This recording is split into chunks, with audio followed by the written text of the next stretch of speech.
just crossed midday, and it's Sunday, the 4th of January. New Year has been and gone, Christmas has been and gone, and we're back to normal resumption. Sporting my new Man United sweater jumper. It's a bit of a mixed one where do we continue to support the merchandising and the commercial aspect of Man United, the club, etc.? Do we go back with our heart? Well, for once in the year, for the occasion during the festive, I liked it. I wanted to sport the colors, and it's a fairly new, unique one, which I, at least in my collection, that I don't have. So why not? Okay, so today we're here for Leeds United versus Manchester United. It's the Battle of the Roses, battle of these two cities. Um, it's a great occasion, and not that I've watched Leeds a plenty, but I've seen a few highlights, and they look good. I think they'll beat the relegation battle. I think they'll be one of the teams that end up surviving, one of the promoted teams that end up surviving, and I think overall there's just a little bit of a kind of I don't want to call it a resurgence, but I guess in terms of results, it is a bit of a resurgence in the Yorkshire football, northeast kind of football. Newcastle obviously doing well. Sunderland's doing really, really well. I think, but for Sunderland, Leeds would have got a lot more plaudits than they have gotten so far. They're on quite a run, if I'm not mistaken. They're like on 7 unbeaten games. Just switch on the light here. I don't know if my lighting's poor.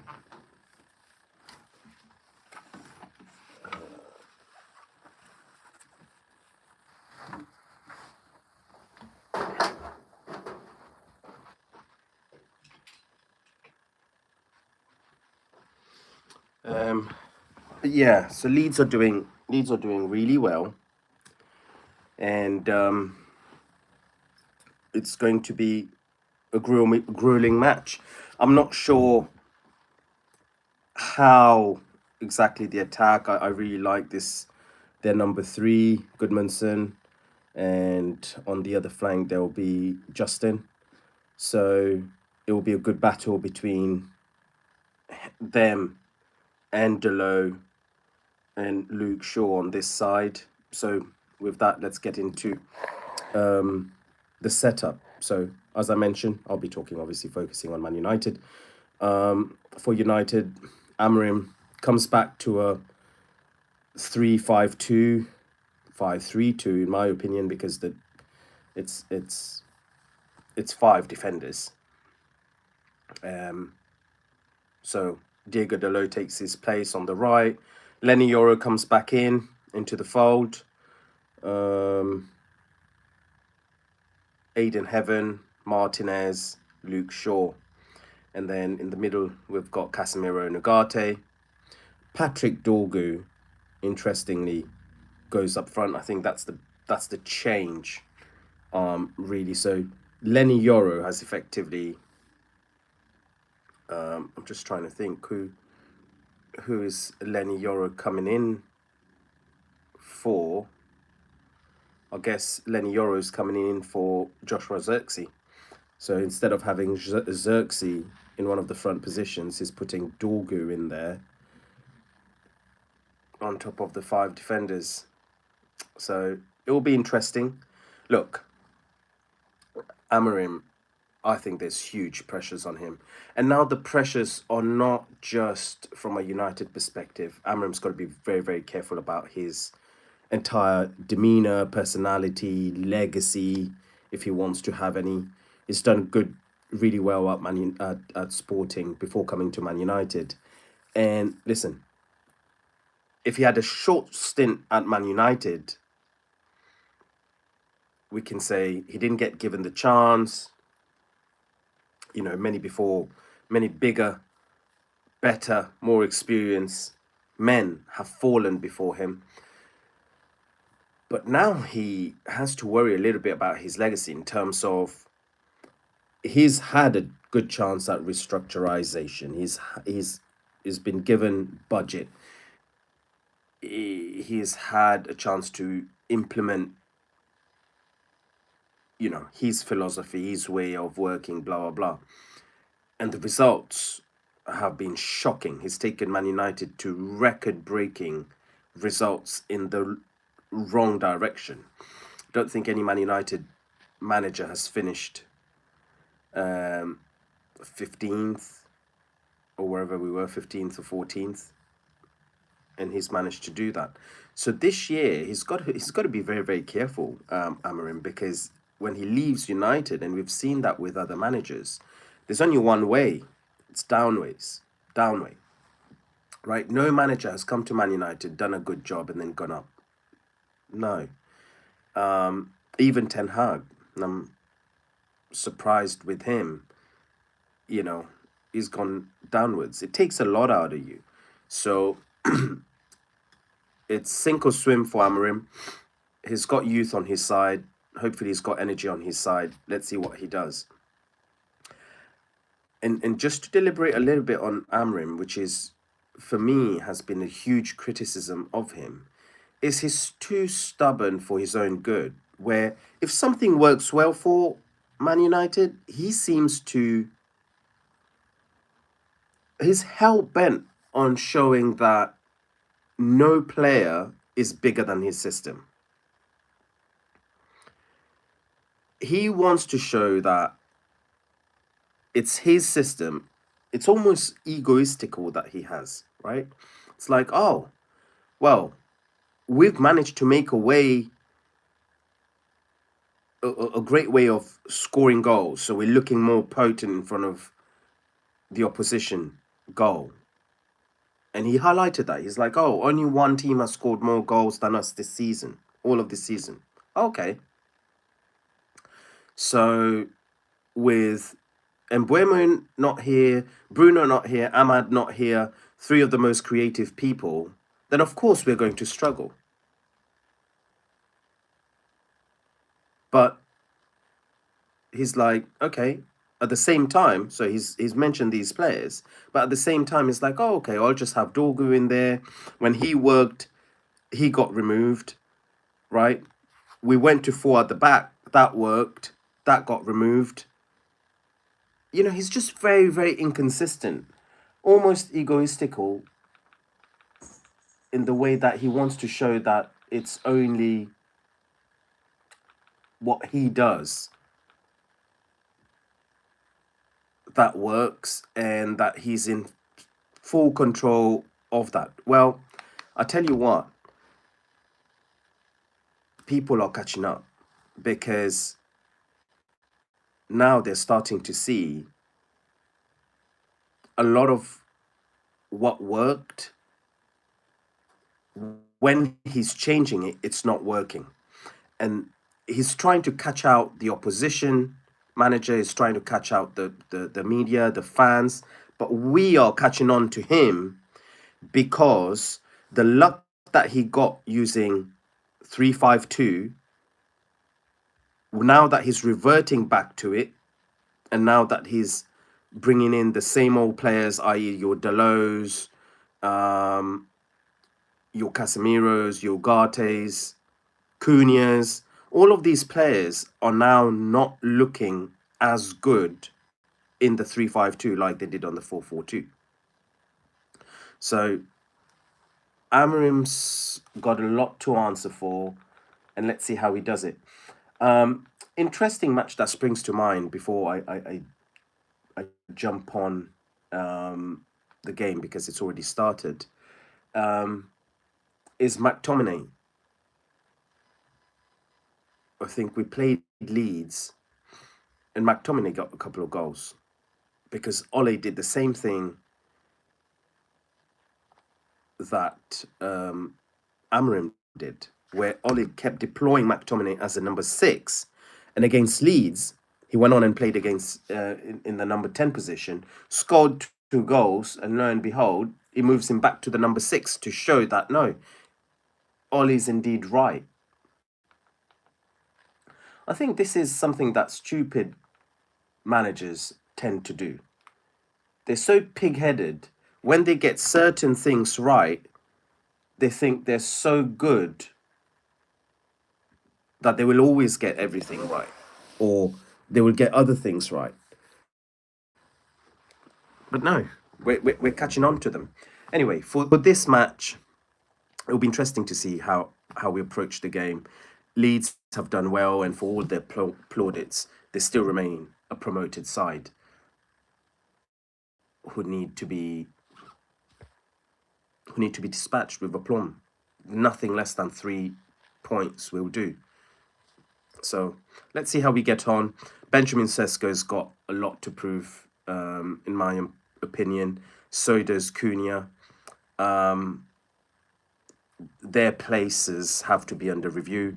We are in the January transfer window right now. There's a lot of talk about Manyo.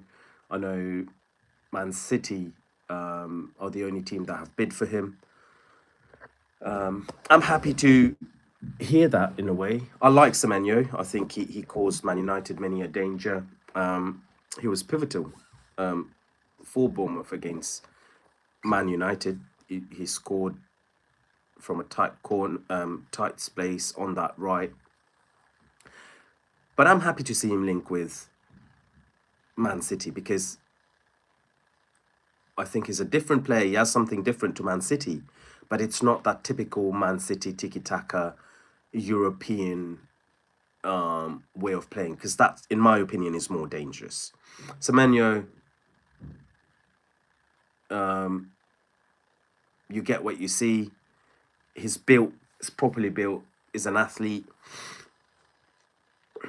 but he's not all that intricate. He's not all that cute. So it'll be interesting to see how he adapts with Man City. I'm happy with that transfer. We've got to get some transfers ourselves. Look, 3-5-2 can work. It's not like we've not played well before. It's not like Amram's never got it right. I think it's surprised a few players. Surprised a few teams and a few other coaches. And now halfway into the season, they are all a little bit more adapted to it. They're a lot more knowledgeable against it. So they're playing against that formation a lot better. But it can still work. It's a valid formation, 3-4-3, effectively, right? Look, those are the variations: 3-4-3, 3-5-2, 5-3-2.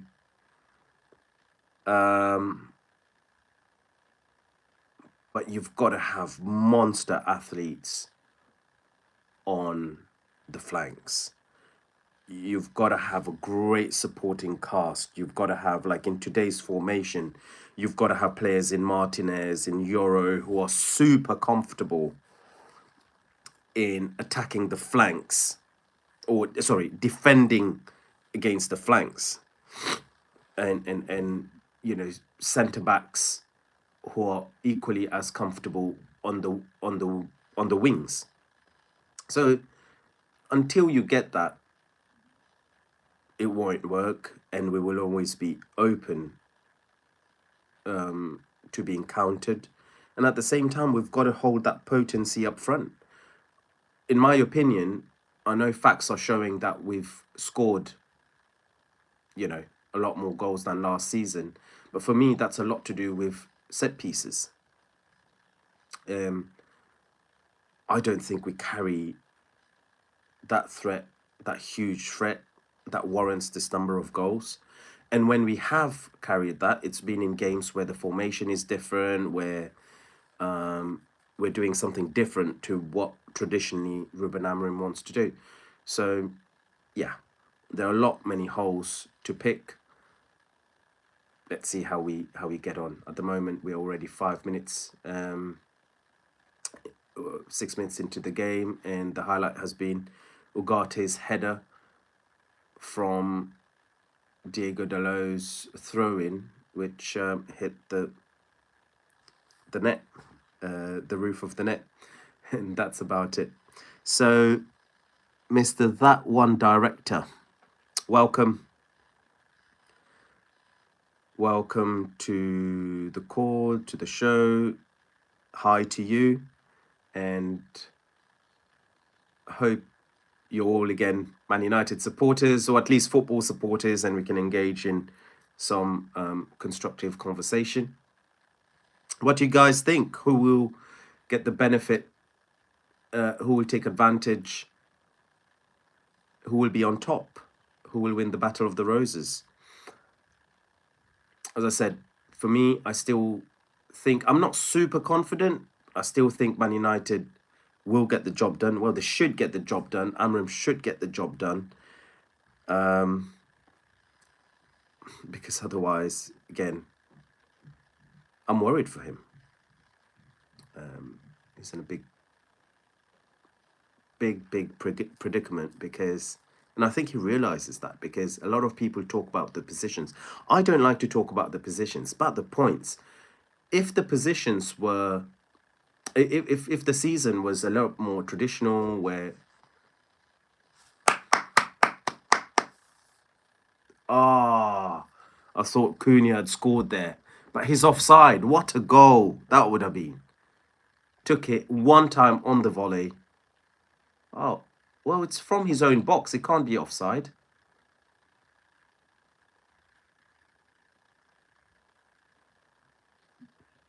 What on earth just happened?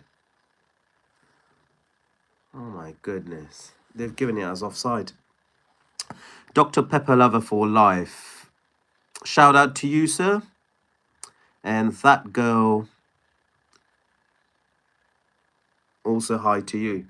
Great to see you guys. Thank you for coming on and saying hello. You're welcome, Dr. Pepper Lover. I'm also a Dr. Pepper Lover, by the way. It's probably my favorite fizz at the moment. All right, I'll get back to the match. Hopefully see you guys at half time. Interesting to see the decision of that offside, but great to see Cunha. First time finish. Biggie T guy, hi to you. But great to see Cunha. First time finish. He didn't know he was offside. And Cunha's been someone who's come under a lot of criticism. He's not shied for balls. He's got the second most amount of shots in the Premier League, but he's got to also be conscientious that those shots, because they're so wasted, are opportunities that somebody else could have taken. So is very likened to Rashford. I don't think he's in his playing style. He's similar to Rashford. I think he carries the ball a lot better, but Rashford is a lot quicker, I think. But they both like to take pot shots. They don't have that finish on, but they don't. They both like to go for it. They're not shy of shooting at sight. And if you think about it, Cunha has barely scored in the Premier League, and yet he's got the second highest number of shots. Tells you all about the quality and what we need to do, because if he keeps wasting our chances, that means somebody else isn't having a chance. And I think if Mbeumo was to have that number of chances, his finishing quality would have yielded in a lot more goals. Shesko, I've not seen him touch the ball. On the other side, we've got Calvert-Lewin, who's already had a pot shot. And look, Calvert-Lewin is somebody who was even linked with us, Man United. If he gets chances, he'll put them away. He's a good centre forward. Fitness is his issue. He's now a bit older, so out of the England fold. But if Calvert-Lewin gets chances, he'll score. he'll be more potent than Shesko, in my humble opinion. So United have got to be careful with that. Obviously, as with lunchtime kickoffs, sun plays a big part. At the moment, the sun is not on one side or the other; it's on half of the pitch. So it'd be interesting to see which side that the teams choose to attack most. But anyway, thank you very much, everyone, for jumping on. We've played about 12 minutes of the Leeds versus Man United game. It's 0-0 so far. I'll see you all at halftime.